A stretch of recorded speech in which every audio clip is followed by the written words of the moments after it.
خیرات بھی کر رہے ہوتے ہیں، اپنی ذات پہ بھی خرچ کرتے ہیں، اپنے رشتہ داروں پہ بھی خرچ کرتے ہیں، یعنی ان کی زندگی میں ایک اطمینان نظر آتا ہے.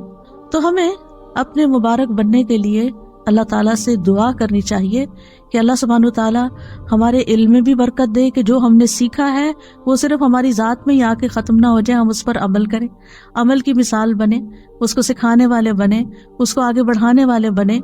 پھر اسی طرح اللہ تعالیٰ ہمارے اخلاق میں برکت دے، ہمارے اعمال میں برکت دے، کہ کوئی بھی کام کریں، ہم چھوٹا کریں یا بڑا، اس سے زیادہ لوگوں کو فائدہ پہنچے. کیونکہ برکت کا معنی کیا ہوتا ہے؟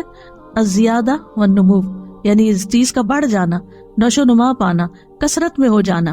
اور اسی طرح اللہ تعالیٰ مال میں بھی برکت دے، اولاد میں برکت دے، اور ہم جہاں بھی ہوں بابرکت بنے. بابرکت بننے کے لیے انسان کو توحید اختیار کرنی چاہیے، یعنی اللہ سبحانہ تعالیٰ سے خالص تعلق رکھنا چاہیے. اور اس کے لیے ہمیں اللہ سبحانہ تعالیٰ کے نام اور ان کی صفات جو ہیں صرف ان کو جاننا ہی نہیں چاہیے، ان کے ساتھ we should live with them. یعنی ہم جب اللہ تعالیٰ کے بارے میں سوچیں، اللہ تعالیٰ کے بارے میں گمان کریں، تو ہم اپنے مختلف کاموں کے ساتھ اللہ کی ان صفات کو یاد کریں. مثلاً اگر ہم کھانا کھا رہے ہیں تو ہم کیا سوچیں کہ اللہ رازق ہے، اللہ نے یہ رزق مجھے دیا ہے. پھر اسی طرح اگر ہمیں کوئی مشکل ہو رہی ہے تو اس کے ناموں کے ساتھ ہم اس کو پکاریں، یا حیو یا قیوم برحمتک استغیث، اللہ کی رحمت کے ساتھ فریاد کریں. پھر اسی طرح زندگی کے جو مختلف کام ہیں ان کاموں کے ساتھ ہم اللہ تعالیٰ کی ان صفات کو ریلیٹ کرتے جائیں. تو انشاءاللہ اس طریقے سے آپ کا ایک پرسنل لیول پر اللہ سبحانہ تعالیٰ کے ساتھ ایک تعلق بن جائے گا. اس کو ایک چھوٹی سی مثال سے سمجھیں کہ جب آپ دنیا میں کسی انسان سے محبت کرتے ہیں، مثلا اپنے والدین سے، اور ان کی کچھ عادات آپ کے اندر آ جاتی ہیں، تو پھر آپ مینشن کرتے ہیں وہ میری والدہ بھی تھی نا، وہ بھی اسی طرح ہی لوگوں کو کھانا کھلاتی تھی، وہ یوں صدقہ خیرات کرتی تھی، میرے والد تھے نا تو وہ ایسا کرتے تھے. یعنی آپ کا ایک کنیکشن ہوتا ہے، جو کام آپ کر رہے ہوتے ہیں نا اس کو کنیکٹ کر لیتے ہیں اپنے پیاروں کے ساتھ. تو ذرا اس سے اور اوپر اٹھ جائیں، یعنی جو بھی آپ کام کر رہے ہوں تو ساتھ ساتھ اللہ کو یاد کریں. ایک تو یہ کہ اللہ سبحانہ تعالیٰ کی ہستی کو یاد کرنا، محسوس کرنا، اور ایک یہ کہ اس کی صفات کے ساتھ، اس کے ناموں کے ساتھ. تو اس طرح آپ کی زندگی میں اور بھی زیادہ برکت ہوگی. اور جتنا جتنا آپ اللہ سبحانہ تعالیٰ کے لیے خالص ہوتے جائیں گے، اتنا اتنا آپ کے دل سے دنیا کے غم اور دنیا کی حرص اور دنیا کی جو کمی کمزوری ہے، وہ آپ کو جو پریشان کرتی ہے، وہ آپ کے دل سے نکلتی چلی جائے گی.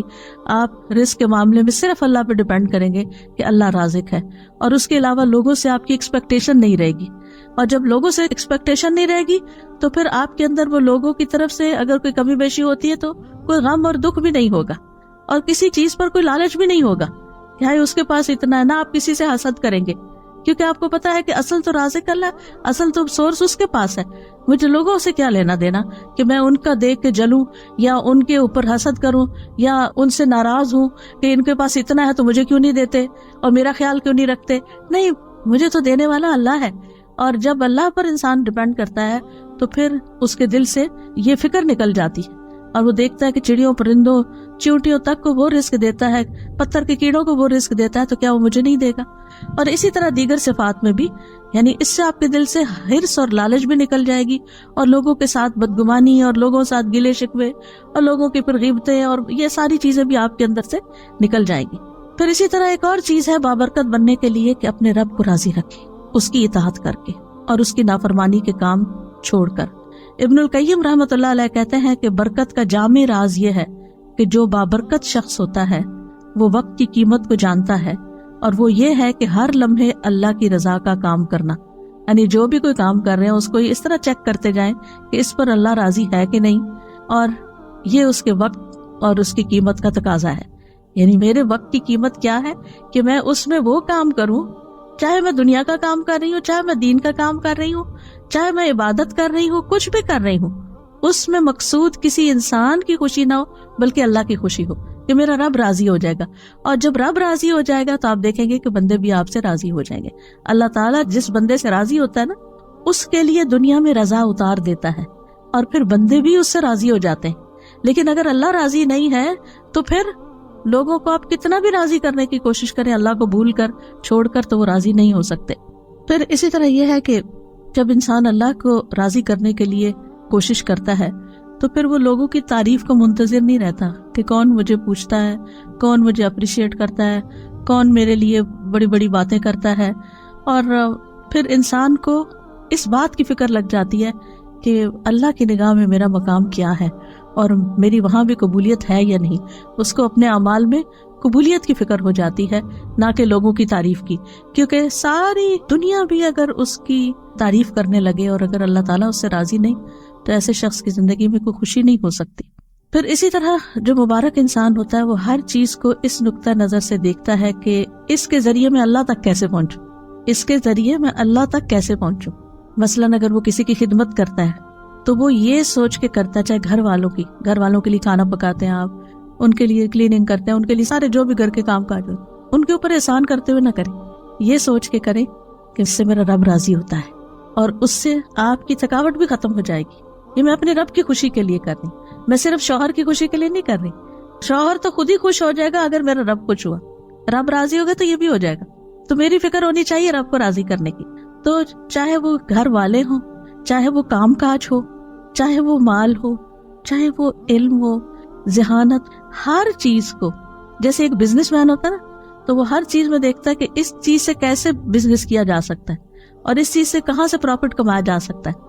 تو جو ایک مومن بندہ ہوتا ہے وہ ہر وقت یہ سوچتا ہے اس چیز سے میں اپنی آخرت کیسے کما سکتا ہوں، اس لمحے اس وقت میں کون سا کام کروں کہ جس سے میرا رب راضی ہو جائے گا. اب مثال کے طور پہ کبھی آپ کے حصے میں ایسا کام ہوتا ہے، مثلا دعوت کر لیا آپ نے اور گھر میں لوگوں کو بلا لیا اور آپ کے اوپر سارا کام آ گیا، چاہے آپ کیٹرنگ کرا رہے ہیں، چاہے آپ کچھ بھی کر رہے ہیں، لیکن صرف گھر کی سیٹنگ اور لوگوں کو ویلکم کرنا اور پوچھنا، اور چاہے آپ ڈسپوزیبل یوز کر رہے ہیں لیکن پھر بھی آپ تک ٹوٹ جاتے ہیں.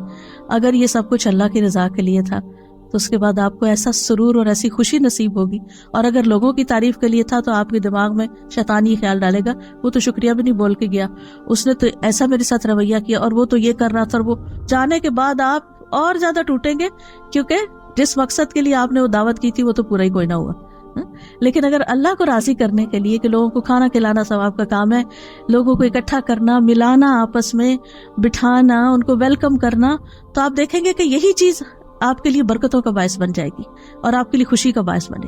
یعنی گویا دوسرے لفظوں میں قل ان صلاتی و نسکی و محیای و مماتی للہ رب العالمین، یہ بابرکت انسان کا قول ہوتا ہے کہ وہ اللہ کے لیے جیتا اور مرتا ہے اور اپنی ساری ذمہ داریاں صرف اللہ کی رضا کی خاطر پوری کرتا ہے، کہ بحیثیت بیوی کے، بحیثیت بیٹی کے، بحیثیت ماں کے، بحیثیت ایک ہمسائی کے، بحیثیت ایک طالب علم کے، بحیثیت ایک ٹیچر کے، میری رسپانسبلٹیز کیا ہیں اور میں ان کو کیوں ادا کروں.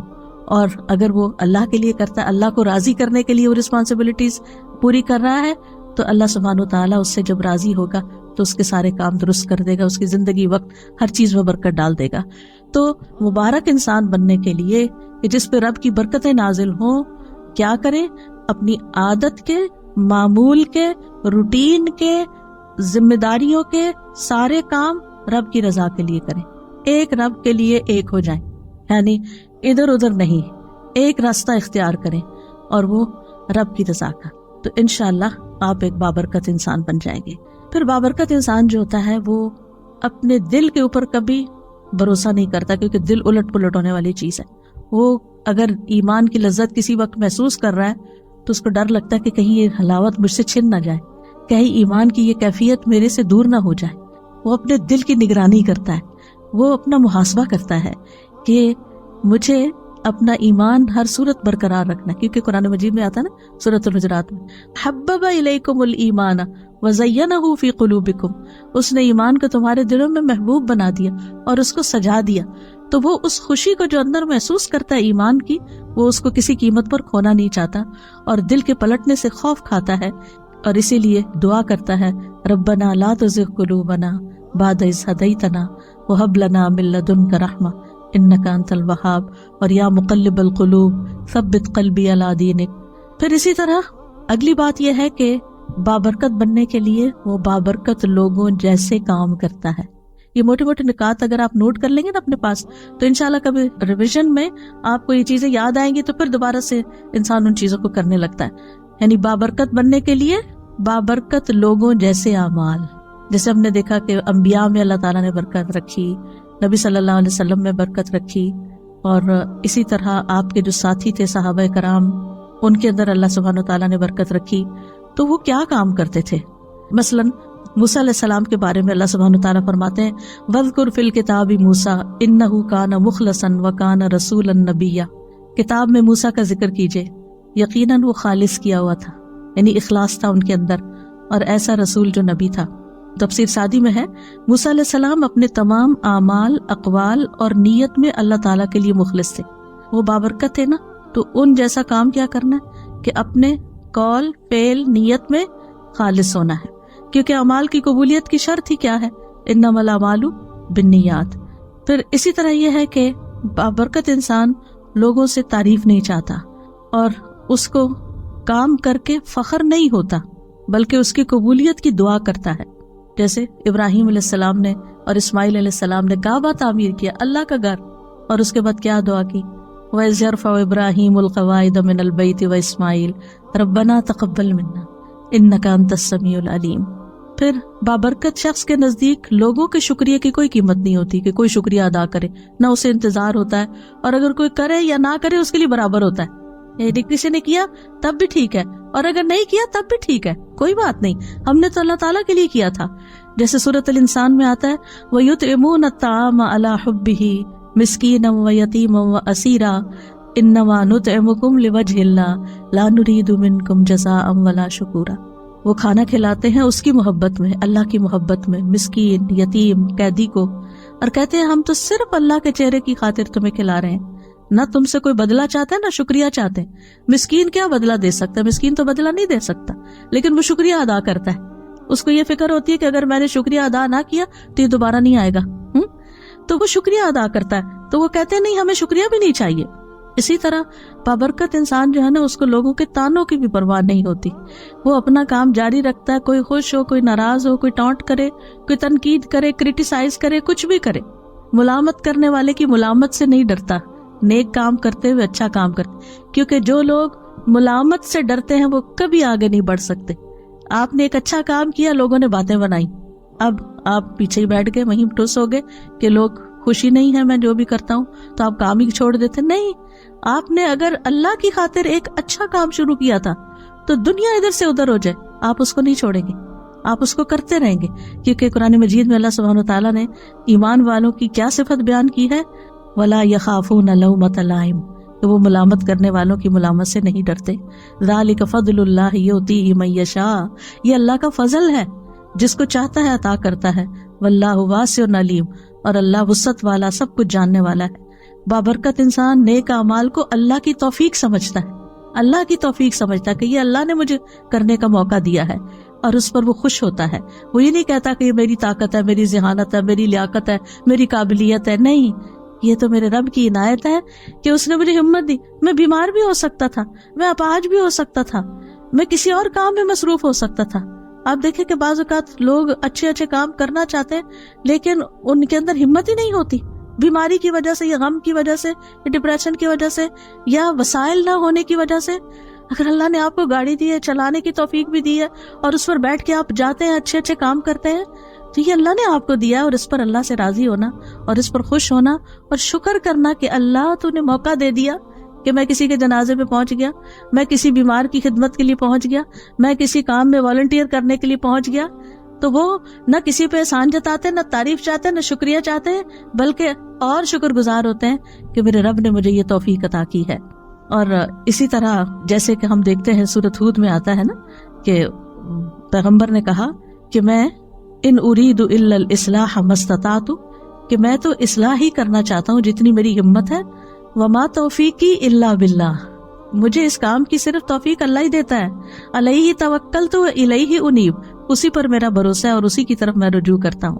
اسی لیے جو مبارک انسان ہوتا ہے اس کے منہ پر لا حول ولا قوت الا باللہ ہوتا ہے کہ یہ ساری توفیق اللہ ہی نے مجھے دی ہے. نہ کسی چیز کو پھیرنے کی قوت ہے اور نہ ہی کسی کام کے کرنے کی قوت ہے. لا حول ولا قوت الا باللہ. اور پھر آپ دیکھیں کہ جب اذان کے حی علی الصلاۃ اور حی علی الفلاح کے جواب میں ہم کہتے ہیں لا حول ولا قوت الا باللہ، تو اس کا کیا مطلب ہوتا ہے کہ اللہ ہی کی دی ہوئی توفیق سے ہم نماز کی طرف بڑھ سکتے ہیں، اللہ کی دی ہوئی توفیق سے ہی ہم کامیابی کی طرف بڑھ سکتے ہیں.